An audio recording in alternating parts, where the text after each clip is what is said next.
Welcome to another Hoopo video. Today we're going to be doing a paper, but we're going to be doing it a little bit differently. Normally we have these very long 2-hour like streams where I go through and I read the paper front to back. But based on some feedback, I'm going to be doing something a little bit different, which is I'm going to be reading through the figures only. So this is a trick that I learned back in the day, where basically the figures in the paper, right? So here you have figure 1 and then figure 2 or table 1 and then eventually and so on. You can actually just read the figures and get the majority of the paper. So you don't actually really need to read the intro and the related work section and like all the text. So basically this is a trick that you can use to read papers a little bit quicker, and I'm going to go ahead and do that, and you can see how it'll hopefully take us more like 30 minutes or potentially even 20 minutes. We'll see. So let's go ahead. Speed round. So today we're going to be reading StyleGAN-T, which has been making waves because it's basically a form of text-to-image synthesis, right? Like a stable diffusion model, except it uses a GAN, a generative adversarial network, which is kind of an old school style of model architecture. Works in a very different way to a diffusion model. Diffusion models remove noise iteratively. There's kind of this notion of steps that you have to take. GAN is actually two different models. It's what's known as a generative network and then a discriminator. And the way that GANs are set up, basically the generator tries to create images, generally from some kind of noise vector in some latent space. And then you have a discriminator which tries to distinguish whether or not those images are real or not. And then the way that the networks are set up, the gradients from the discriminator can go into the generator and thus make the generator better at generating more realistic images over time. So interesting to see GANs making a comeback. And let's go ahead and read the abstract, I guess. I definitely don't want to read the intro, but the abstract is probably the best text in the paper. So let's read that. So we have text-to-image synthesis has recently seen significant progress thanks to large pre-trained models. So really the word large there is the most important part, right? Like I think that too many people focus on the model architecture itself when really it's just the fact that the data sets are very large and that people have been training them for a very long time. As in like each model is trained for a much longer time nowadays than it used to be, and the models themselves are much bigger. So just more neurons, more parameters, deeper neural networks. Introduction of scalable model families such as diffusions and autoregressive. However, the best performing models require iterative evaluation. Yep, this is the fact that diffusion models, you have to remove the noise step by step. So it can take a while to do so. In contrast, generative adversarial networks only need a single forward pass, right? Once you train the generator and the discriminator, you actually don't really need the discriminator. You can throw it away once you're done with the training. But the generator, at that point, you can basically just feed it anything, and then in one forward pass, it'll produce the entire image. So that's the advantage that they're banking on here, is that GANs, though people haven't really used them recently for text to image, that, hey, you know what, they were very quick, so why don't we try to bring GANs back and see if we can make a GAN that beats these diffusion models. They are thus much faster, but they currently remain far behind the state-of-the-art in large-scale text-to-image synthesis. This paper aims to identify the necessary steps to regain competitiveness. Our proposed model, StyleGAN-T, addresses the specific requirements of large text-to-image synthesis, such as large capacity, stable training on diverse datasets. Okay, so large capacity, it's probably going to be the biggest GAN we've seen, if I had to guess. Although maybe not, because looking at these authors, you have University of Tübingen, I guess, NVIDIA Center, so maybe it is a big model. Generally, when you see academic institutions, they're not going to have the resources of the big FANG companies, so the models that they train, the length of time that they train on is generally going to be smaller. But sometimes when you have these institutions that have partnerships with companies such as NVIDIA, NVIDIA, of course, makes GPUs, so they kind of have infinite GPUs available. Maybe they do have the resources to train a big model on a big data set. So back to the abstract here, we have large capacity, we have training on diverse data sets. Diversity is key, but also the size is key. You need a big data set. Strong text alignment and controllable variation versus text alignment trade-off. So this is important too. The way that diffusion models have been set up nowadays, most of them have this guidance kind of parameter, which is basically you can use like kind of a weight, sometimes called a guidance weight, in order to make an explicit trade-off of how much you want the generation to be influenced by something like a category or a text, right? So how much is your diffusion model aligning with the text versus how much is it just outputting what it would output?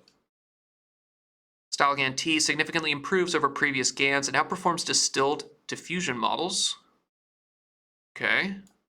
I mean, I'm sure they picked the worst diffusion model to compare it to in terms of sample quality and speed. All right, so that gives us a rough idea about what they're doing. Let's go ahead and start with just figure 1 here. So what have they chosen to show us for figure 1? So in figure 1, we have XY plot here. We have zero shot FID 30K. So this is Frechet inception distance. This is a metric that measures, it's supposed to measure the quality of generation, but we've kind of ranted on this metric in the channel before, where I don't really think that it represents quality, and I think that there's better ways to get to quality. I think the gold standard is these kind of like double blind questionnaire style things, where like they'll have a bunch of people come in and then they'll show them pictures and they say which one looks better, and then I think that's a better way to actually determine the quality. But generally, if you're doing kind of academic research, you don't have the money, the resources to pay for these kind of double blind studies.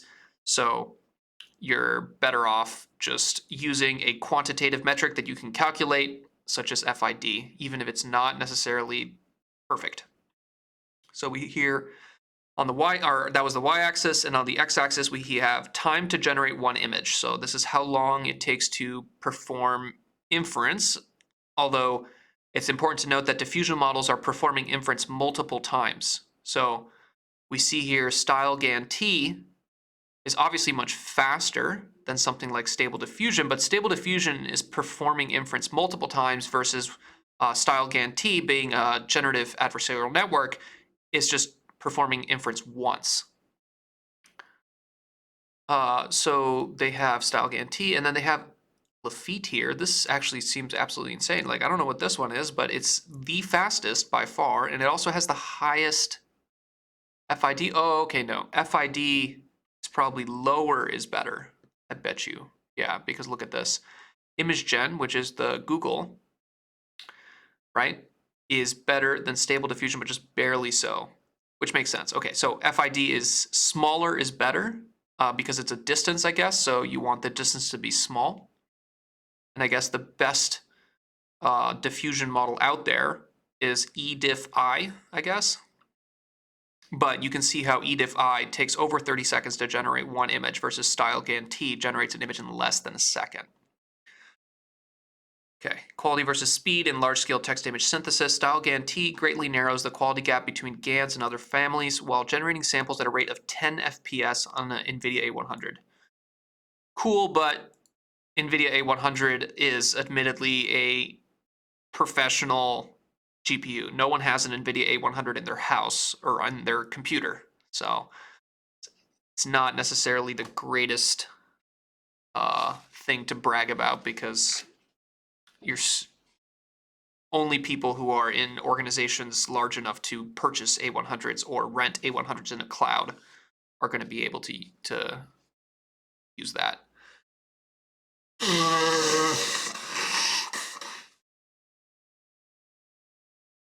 Apologies for the disgustingness of blowing my nose on stream. Okay. And they do tell us this is MS Cocoa. So this is FID on MS Cocoa. Cocoa is a pretty broad data set, very diverse, kind of specifically common objects in context, I think is what Cocoa actually stands for. So we're going to go ahead and skip all these things, and we're going to go to the next figure. So the next figure here is table 1, architecture ablation. So our architecture changes notably to improve sample quality and text alignment. Here we use the lightweight training configuration described in Appendix A. So they have a couple architecture changes. So obviously in the abstract, they mentioned that they aims to identify the necessary steps. So I bet you they tried a couple different bag of tricks, and then of course in any kind of bag of tricks paper, you're going to have to do an ablation where you look at the different types of tricks that you had, you try with and without them, and then you see which ones actually did the best on some kind of benchmark. So we're not reading the text, so we're not going to know exactly what those tricks are, but here they have a new generator, a new discriminator. So generator and discriminator here refer to the two parts of the generative adversarial network, right? The generator is the one that actually generates the images. The discriminator is the one that is basically classifying the images as whether they're real or fake, and then pushing the gradients such that the generator can get better over time. So they probably have a slightly different architecture for the generator, a slightly different architecture for the discriminator, maybe a different way that they interact. But GANs are pretty tricky to train, so I doubt that they were able. Like, there was a lot of work, right? GANs probably for 4 to 5 years were pretty much state of the art. So there was a lot of work that came out. There's all these kind of special losses that people have come up with, special ways of training GANs. So I think it'd be difficult for new authors to innovate in terms of GAN architecture design and pipeline. So how do you train this GAN? StyleGAN XL, so course is 2023, so the easiest thing they can do is just make the GAN bigger. So they probably just 10x the total amount of weights inside the GAN. And then L clip. So this is probably the clip loss. So clip is contrastive language image pre-training. It's a model that has been trained or pre-trained on a huge amount of data that is both text data and image data, and it's paired, which means that clip is an embedding space that contains both text and image. So you can take any text, project it into this embedding space, and you can take any image, project it into this embedding space, and actually use distance metrics in this embedding space to compare images and text. So it's a very, very useful paper. Almost every single diffusion work, every single kind of generative work uses clip in some way, also because it's open source and MIT license, I'm pretty sure. So very, very common to see these clip losses.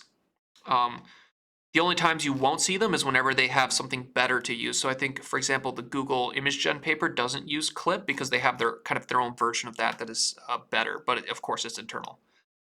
Okay, and here they're comparing it to zero shot FID, and this arrow here means lower is better, which we basically figured out here on zero shot, where lower is better, so the best diffusion model is eDiff. And then clip score, higher is better. So let's see here. We see 51 to 45 to 26 to 20. So kind of the biggest jump here is the new generator and the new discriminator. And here on the clip score, they're all kind of the same. Maybe the biggest jump is from here to, or from new discriminator and new generator. So, okay, it seems like maybe the model architecture changes they made to the generator and the discriminator. I'm assuming that's what they mean when they say new generator and new discriminator. It seems like those kind of brought the, those were what brought all the improvements. Okay, so we're gonna continue to scroll, and we're going to stop here at the next figure that they show us, figure 2. Example images and interpolations. StyleGAN-T generates diverse samples matching the text prompt and allows for smooth interpolation between prompts, illustrated as a single continuous interpolation in scanline order. Okay, so what is going on here? So basically each row in this figure is an interpolation in a latent space. So one thing that became very popular with GANs was the fact that GANs, right, they can take just a single vector and then they create the images from that vector. And that vector lives in some kind of latent space, right? Some kind of latent space, some manifold in a high dimensional space. So any point or any image that the generator creates is some point in this latent space. And you can take 2 points in that latent space, which correspond to 2 images that the generators can generate, and you can actually traverse the latent space between them, right? You can basically just take a little path and then just walk along from point A to point B. And that's what they're doing here. They have one point that corresponds to a forest rendered in the Unreal Engine, and that's this image here. And then they have another point that corresponds to a painting of a fox in the style of Starry Night. And then they can basically, they're just moving across the latent space, and you can see how every single intermediate point along this path from point A to point B has its own appearance. And you can see how basically slowly the fox emerges, the trees slowly turn into these kind of like Van Gogh style cypresses and so on. So when GAN papers were all the rage, people figured out different losses and different ways of training where you could actually take that latent space that the GANs are generating from, and you could make it what's called disentangled and embed certain kind of properties into that latent space. And one common thing that people did was, for example, you could have you take a picture of a guy and then slowly move in the latent space towards the direction of female, and the guy would turn into a female. Or you could add glasses, remove glasses, add long hair, short hair, right? Face looking this way, face looking that way. So back in the days when people were doing GANs and most of what they were generating was just like pictures of faces, like these little thumbnails of people's faces, they figured out that they could basically take these latent spaces and interpolate between them and move around in those latent spaces and generate different images that had a little bit of a semantic control, right? Where you could say, I want glasses, I don't want glasses, I want hair, I don't want hair, and so on. So just a property of GANs that is useful is that you can basically interpolate in the latent space that they generate from. And we see here a bunch of examples of that. Generating these 56 samples at 512 by 512 takes 6 seconds on an NVIDIA 3090. So that is nice, right? RTX 3090 is actually what I have in this computer. So that is a consumer GPU. You can buy that. You can have that on your local computer. 512 by 512 is pretty big. That is a relatively large image size, right? It's not like we're talking about MNIST or CFAR or one of these tiny little toy image sizes. These 56 512 by 512 images is legitimate. That is nothing to scoff at, and 6 seconds is pretty quick. So that is impressive. While a comparable grid takes up to several minutes with current diffusion models, the accompanying video further demonstrates interpolations and contrasts them with diffusion models. Here we have a 4K DSLR photo of a lion cub floating in a bowl of honey. And then you see it's here slowly turning into the Tower of Babel by J.M.W. Turner. So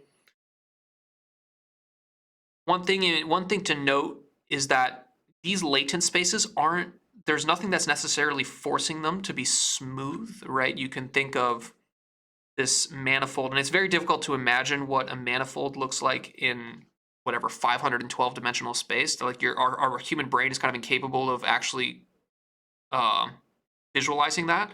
So most of the time when I say manifold, you should think about like a surface in a 3-dimensional space, right? That's, I think, the best way to visualize with our human brain, because our human brain is very good at visualizing 3D space, 2D space, and a little bit of 4D space.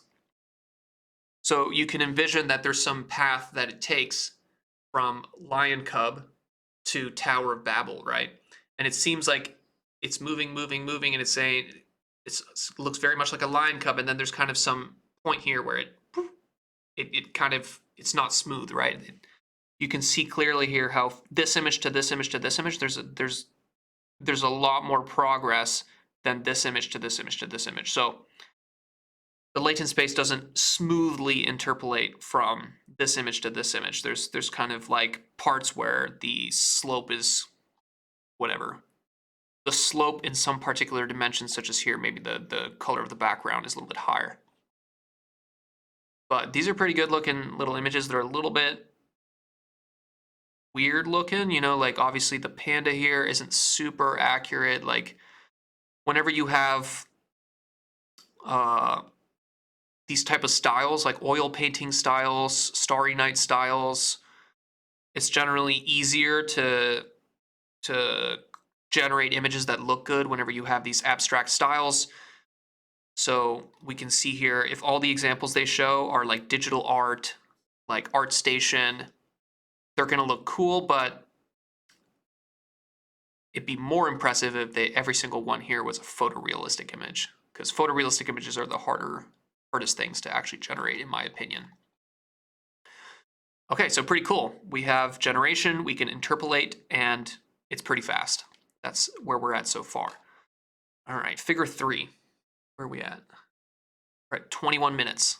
Let's see if we can get to 40 minutes. How many more do we got? We got another figure. We got a couple other figures. Got a couple other figures. Okay. Let's get cranking. I think this is where we're going to spend the most amount of time here. So this is the big architecture diagram, figure 3, overview of StyleGAN-T. So there's a couple different parts here. And you can see here, there's B, there's A. Let's actually make sure we're using the right color. We have B, we have A, we have D, we have C. So what this means is that this text A here corresponds to A. So first thing we're going to look at here is A, generator architecture. Our generator architecture is closely related to StyleGAN-T with a learn constant replaced with Fourier features and conditioning applied in a slightly different place. Okay, so this is the modifications. If you remember, they said new generator in the kind of table 1, which was an ablation table, and they said new generator. So we made the guess that there's probably some kind of architecture changes that they made to the actual generator. And that's what they're saying here, is they're saying replaced with Fourier features and conditioning applied to slightly different places. So the generator, which is 1/2 of the GAN, right? The GAN is composed of the generator and the discriminator. Here you have the actual generated image. And then if you go backwards through so this is the end of the generator, and we can go backwards through the generator. This is the beginning of the generator. Okay, so this whole column here is the generator. And the generator is taking a Z, right, which is, you could think of it like a vector, like just like a little vector, or it's like a little embedding. But here, when you're interpolating, that's actually what you're interpolating on, usually, right? You're interpolating in this Z space. Or you might be actually interpolating in the C space. You can interpolate over both of these, right? So when you feed the text here, such as castle fauvism, you're feeding it into clip, right? This model is a pre-trained model. It's frozen. They're not doing anything with this, but they're feeding in that text. They're getting this context, or not context, but this conditioning vector, C text. And then they also have Z, which is kind of sometimes called the noise vector, but also sometimes this is actually where you're going to be changing. So if you change this Z, the image will change. So you have both Z. Z is getting fed through a couple different fully connected layers here, so kind of like a little MLP. It's getting concatenated with the text, encoded text from clip. So now you have both Z and the text. Z went through a couple layers. Now it's called W. Now we see this W here is being fed in at multiple different layers of the generator. So the generator, right, it's a deep neural network. It's going to have multiple layers on top of each other. And we're kind of doing these this residual pathway, right? These skip connections. We're feeding in the Z and the text conditioning at multiple different layers. And you can see here how the blocks get bigger as you go further along in the network. And not only is there skip connections here so that you make sure that the conditioning is applied at or is passed into every single block at every single level in the hierarchy, but we also see how there's residual connections and skip connections here as well. So the output of each block is also being fed into further blocks, or actually maybe not. So actually, if we actually scroll in here, the arrows only go out. There is no arrows going in. So the 8x8 block is not being passed in as a skip connection into the 64x64. It is merely being concatenated or added, right? This little plus sign here basically means you're adding that. It's being added to the output of the 16x16, getting added to the output of the 32x32, and you basically end up adding them all together and you get this generated image. So kind of like this, almost like I want to say feature pyramid, but it's not quite the same thing as a feature pyramid. But you have different levels of hierarchy here, all being conditioned on this Z vector and the clip text embedding. And that's how you get your actual image.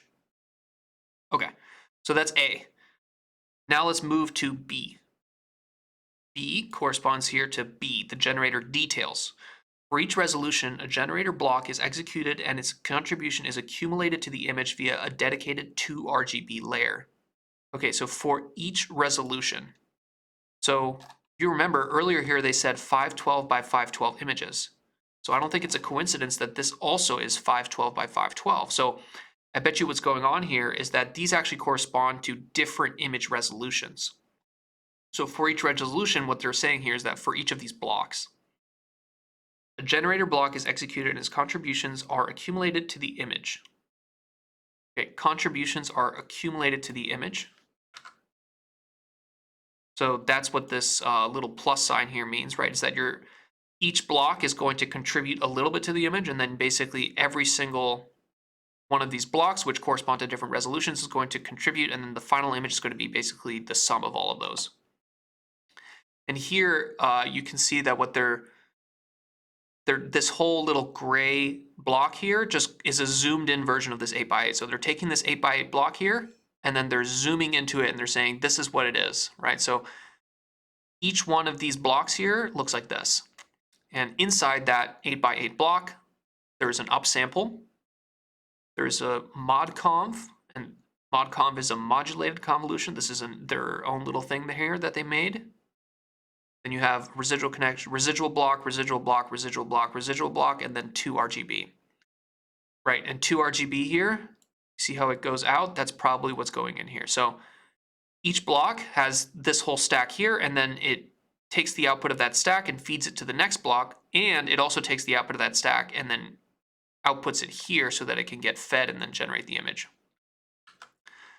So what are these residual little blocks here? These residual blocks here seem to basically be modconv, a group norm, right? Group norm, just like a standard normalization, like a layer norm, that kind of thing. But you see here this residual connection that goes around the group norm and the modconv and the layer scale and gets added to the end here. So this residual block is likely named a residual block because it has this residual connection here. And you can see here in the generator block, there's basically 4 of these residual blocks in a row. And then modulated convolution here, modconv, this is just a zoom in of what is here. So here you have a modconv block, here you have a modconv block, here you have a modconv block. Each of these modconv blocks, if you zoomed in, this is what they actually look like. So they're taking in W, right? W is the concatenated text, the concatenated embedded text and Z vector here. So that's what W is here, right? You see how W is getting fed into each of these blocks. You have an affine layer split. I don't know exactly what that means. There's some kind of dot product or cross product happening here and then adding together. So there's a little bit of trickiness here. Demodulation, a 3x3 convolution. So you have a little CNN here, a little convolutional kernel. You have more, this X generally means cross product, right?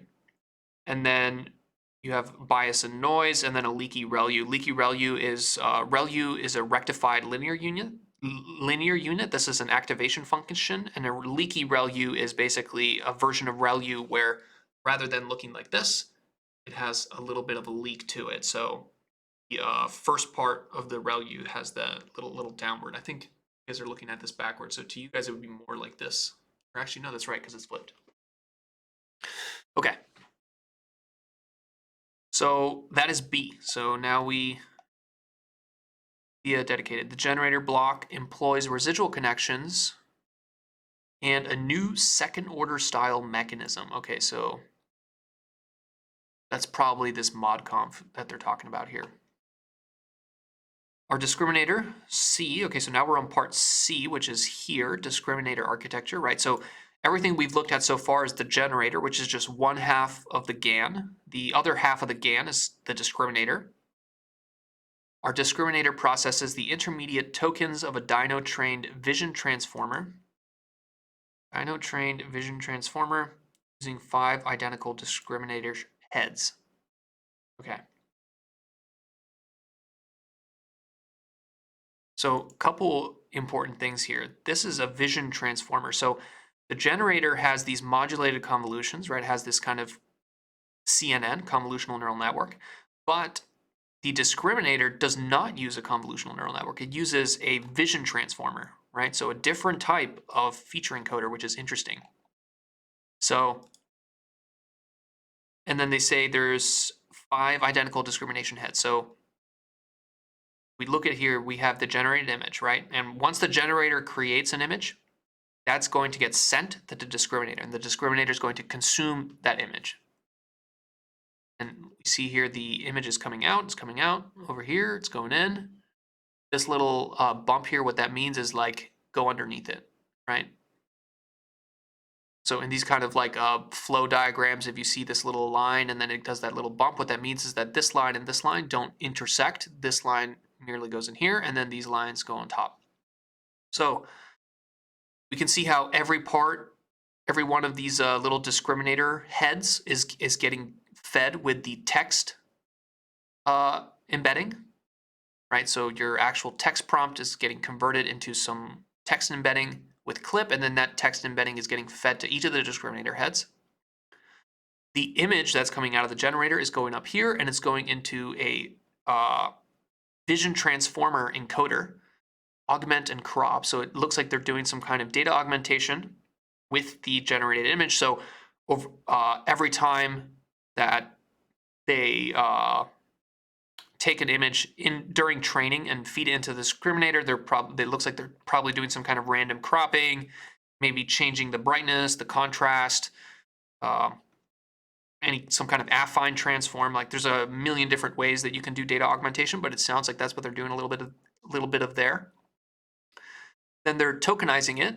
Okay, so a vision transformer is going to break up an image into these little patches, and then it's going to treat each of those little patches as if they were tokens in a sequence, right? So the same way that you have tokens in a sequence of, or you have a sentence of text that gets turned into tokens, and then you have a sequence of tokens.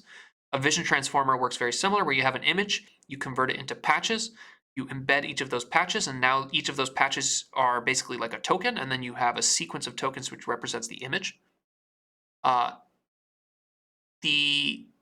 There's transformers here back to back to back, so you have these kind of stacked transformers, and then each intermediate one is getting fed into the discriminator head. So you have 5 different discriminator heads, each of them getting fed a slightly more and more abstract version of the image, right? Because as you kind of feed the image through more and more of these transformers, it's going to become increasingly more abstract, more high level, right? The features are going to represent more complicated concepts, right? At the lower level, it's going to be high frequency kind of stuff. At the lowest level, you're going to have, or at the highest level, you're going to have more abstract concepts. So here you might have things like eyes and lips, and then down here you might have something like a head, right? It's one way to think about the difference between higher concepts that are higher in the abstraction hierarchy versus lower. All right, and then we see here a little red arrow that comes out. that corresponds to this little red arrow here, which means per token hinge loss. So we see here these dotted lines here. What they're saying is that this little block here is basically a zoomed in version of this discriminator head. So each of these discriminator heads looks like this, right? And we know that the discriminator heads, each of them is getting the text embedding, and then it's also getting the image, but an encoded version of image, right? And when you encode an image with a vision transformer, you're turning it into a 1D sequence of tokens, which is what you see here. So your 1D sequence of tokens and your text embedding are both coming into the discriminator head. The discriminator head actually, interestingly, uses a one-dimensional convolution. So the convolutions that you're familiar with from a convolutional neural network, right? They're convolving an image, which is a two-dimensional image. So you have the kernel is 3 by 3, right? 3 pixels wide, 3 pixels high. But here, the image is a 1D sequence of tokens. So you can't use a 3 by 3 kernel, right? That doesn't make any sense. So you have a one-dimensional convolution. So they have a convolution, then they have a batch norm, right? Good normalization. You got to have best practices here. And then again, a leaky ReLU. So you see they do like that leaky ReLU. And then they're going to take the output of this little tiny little layer here and then feed it through another version, another one-dimensional convolution here. But then they're also going to have this residual pathway that skips around that. And they're going to do another convolution. And then they're taking the text embedding, affine transformation, and then a hinge loss, per token hinge loss. So I think what they're comparing it to,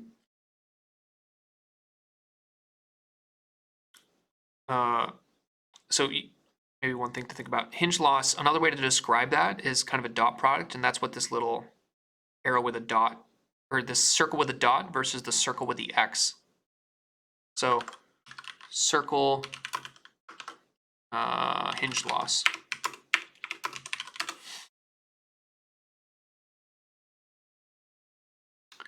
Hinge loss, maximum margin, multi-class classification.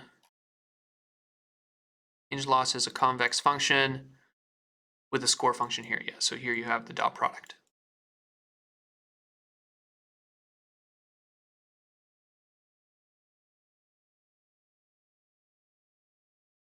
Oh, lost. No, all right, we're good. Okay, so that is C. Now we got D, I guess. Where's D? Text encoding. D, text prompt is embedded using clip and supplied to the generator and discriminator. We also employ a guidance term to further improve text alignment. Okay, so of course they have the text prompt. It's getting fed into clip to create this text embedding. Then here they have the 3 different colors. So this peach color means pre-trained, right? And of course, the pre-trained things in this graph, there's going to be the clip. So clip is something they just get. They get these weights from the internet. They don't actually push any gradients into this clip. They freeze it. So that's what they mean by pre-trained. This vision transformer here that they're using as part of the discriminator is also going to be pre-trained, right? I think they specifically mention is Dino.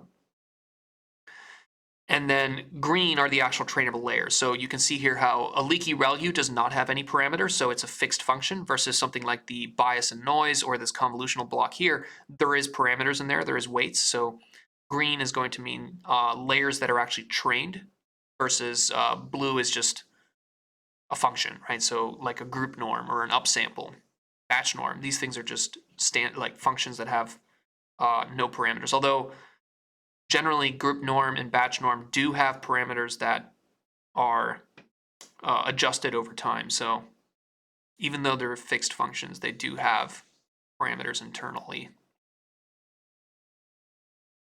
Okay, so it looks like they're taking the image that comes out of the generator, they're randomly cropping it. So the resolution that comes out here, I think, is 512 by 512. They're taking a random 64 by 64 crop. They're upsampling that crop, and then they're feeding that into the clip image encoder. And here what they're doing is they're basically saying that, okay, you have your text prompt, and the language, the embedding that comes out of that text prompt should be very close to the embedding that comes out of the cropped version of the image, right? So as we said before, clip is a model where you can feed it an image and you can also feed it a text, and it'll put both of those into the same embedding space. So you can use a distance metric in the embedding space of the clip in order to compare images and text. And that's exactly what they're doing here. They're saying that the embedding that comes out of the text when you feed it through clip and the embedding that comes out of the image when you feed it through clip, those should be close together. Damn, we're already at 40 minutes. Okay, let's keep blasting here. Let's see, we can go, keep going. Figure 4, truncation. 4 samples for the prompt, a graphite sketch of Eva Longoria with different random Z. Right, so if you want a different image, you can pick a different Z, right? Z is the, sometimes called the noise vector, but it's what comes in here into the generator. Increasing truncation, decreasing psi, improves the text alignment according to the mean clip score per row at the cost of a lower variation. So we don't really know what this is. We can kind of cheat and look here, right? Where these are embedding vectors, right? C image and C text. The more they are aligned, the higher the dot product is going to be.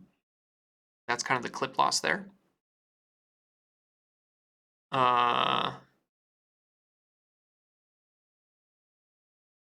don't know exactly what they're showing you here. I guess they have some extra parameter here. So probably in one of these equations here, they show, or they have this extra parameter here. Oh, okay, this is the guidance weight. Okay, understand. So here they're saying psi between 0 and 1 at inference time. So the same way that you would have this guidance weight in a diffusion model, here they have a guidance weight, except they're calling it psi, right?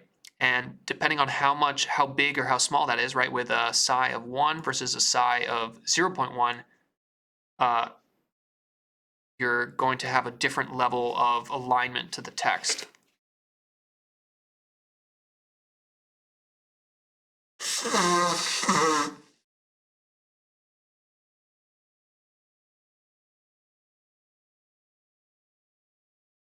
So here they use, okay, so I finally understand what this image is. They have different Z's. So each of these columns corresponds to a different Z. So of course, when you change the Z, the image that gets generated is going to be different. Here they have a clip score, right? So this tells you how similar the images are to each other. So what they're showing you is that you can change this guidance weight. And when you change this guidance weight, you can see how the clip score is going to change, and then there's more consistency with a lower guidance weight, right? All right. I'm really trying to make it to 45 or 1 hour, so let's see what we got here. Comparison of FID on MS Coco's 64 by 64. So this is a much smaller image size here now. 64 by 64. Inference speeds are measured on an A100. Okay, so again, not necessarily a consumer-friendly GPU here, but they're comparing the FID and the speed. So again, lower FID is better, and then lower speed is obviously better. And compared to something like Stable Diffusion, you have an FID of 8 compared to an FID of 7. So again, FID on a 64 by 64 image is, I feel like, meaningless. You know, like FID is already kind of meaningless in my mind. It's not meaningless, but it's like a little bit dubious. But FID on a 64 by 64 image is even more dubious because a 64 by 64 is a very just grainy image. So roughly what we're looking at here is this here, right? So the fact that you get 26 seconds for EDIF versus 0.1 seconds. So it's just really fast, which is what they want to show you with this paper. Comparison of FID on MS Coco 256 by 256. So this is a little bit more meaningful. Inference speeds are measured on an A100 except for ImageGen and Party. Of course, ImageGen and Party are Google papers. You're only going to be able to use... In fact, I have no idea how they...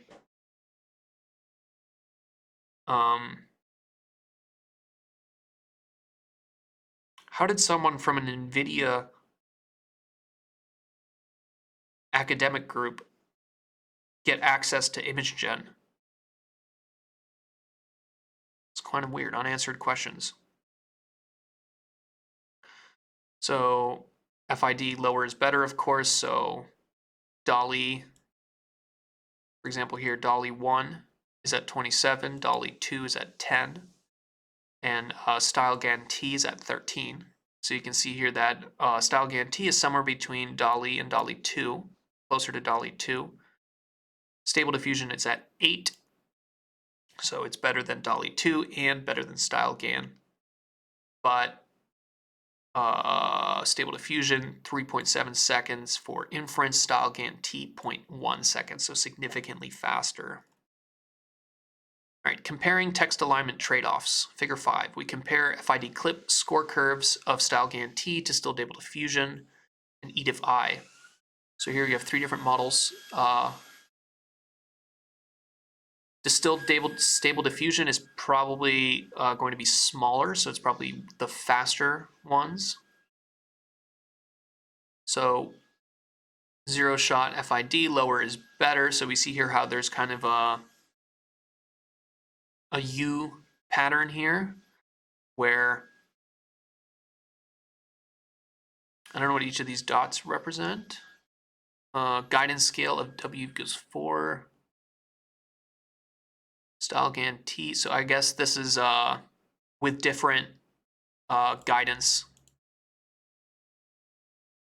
Increases the number of sampling steps.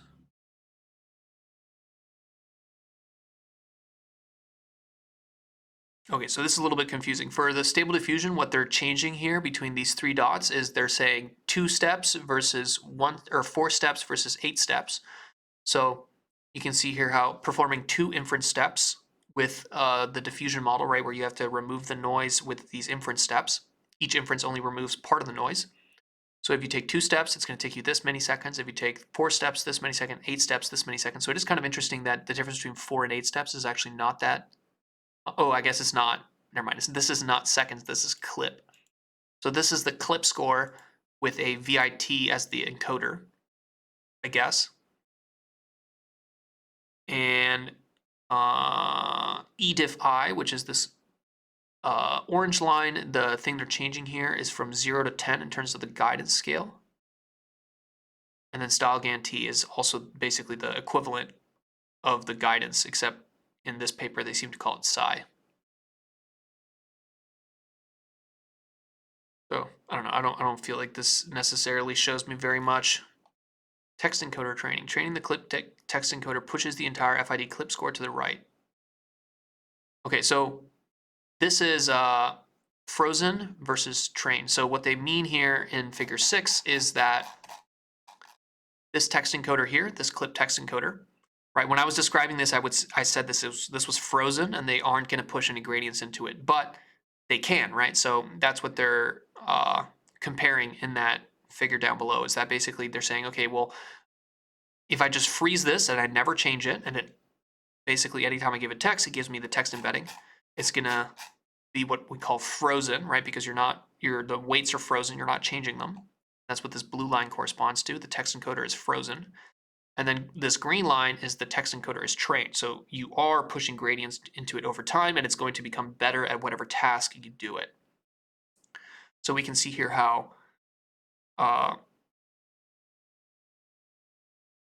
clip score versus zero shot FID.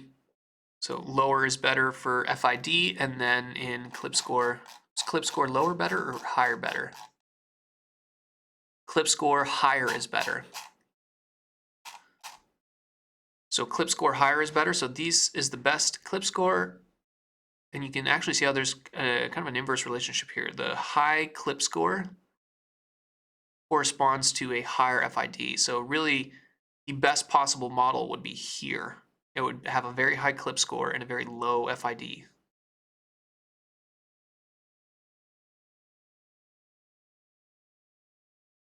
All right, we're getting close to 1 hour. So let's finish here with a little bit of subjective stuff, such as latent manipulation. Latent manipulation. Samples can be manipulated by following semantic directions in latent space. Yeah, so this is kind of what I was trying to describe with the pictures of humans and people being able to move around in the latent spaces of these GANs in order to generate images with specific semantic concepts, such as adding glasses or moving the tilt of the face and so on. So because something like Clip produces an embedding space that you can project both text and images into, you can take a concept and move it, right? So you can move from winter to fall, and there's some direction in that embedding space, right? If you put a point for winter and put a point for fall, there's some direction that you could follow that would take you from winter to fall, right? And that's what they're doing here. They're saying, okay, well, what if we take a cute puppy and then we figure out the direction, the semantic direction for Matubani painting, and then we just take this and we move it in that direction, and you can see how when they when the generator creates an image for each intermediate point along that path towards that dimension, towards that semantic direction, you can see how it slowly changes the image. And again, the one thing that I notice here is these kind of, the path isn't like super smooth, right? So like from here to here, these images look more similar than these two images, and these two images look more similar than these two images. So there's kind of like these area, if you move in that direction, in the semantic direction of the Madhubani painting, there's like almost these points where you, or these uh these boundaries where you can cross from one visual appearance into another one very quickly. Styles. Samples generated by StyleGAN-T for a fixed random seed and the caption astronaut, X, where X is denoted.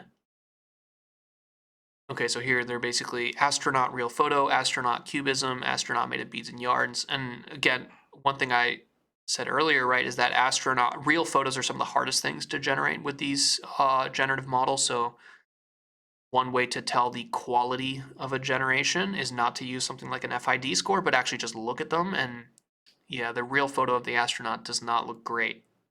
So don't get hypnotized by the cool things like Van Gogh style or anime or cubism, because those are generally easier, a little bit more forgiving when it comes to generation than something like a real photo. So it's not quite image gen or stable diffusion. Figure 9, failure cases. StyleGAN can struggle to bind attributes to objects and produce coherent text. Yeah, so StyleGAN, no good with text, but most diffusion models have a hard time with text. Then you have here red cube on blue cube. So it loses the concept of a blue cube. It's just blue background with a red. Cool, so that's it. We're just under the hour mark, and what we did was we went and we read all the figures for this paper. So this is a technique that you can use to read papers a little bit quicker. I know normally on this channel we do kind of back-to-back reading, which takes roughly around 2 hours for a paper. But if you don't have the time and you want to get through a bunch of papers very quickly, you can use this strategy that we just did, where you read the abstract and then you go through the figures one by one, and you get a pretty good idea of the paper. You don't really understand everything. Like, we don't necessarily understand these new generator, new discriminator. We don't really know what that means. We don't really know what this split means. For example, like these different parts here, like there's some things here that I'm sure they define and justify within their paper. But yeah, I think we got a pretty good idea about what this is. It's basically a GAN. It's not quite as good as some of these diffusion models, but because it's a GAN, it's significantly faster. It only needs to perform inference once. So hope that was helpful. Let me know if you guys like this new format or if you would prefer the longer reads. But yeah, like and subscribe, and see you guys later.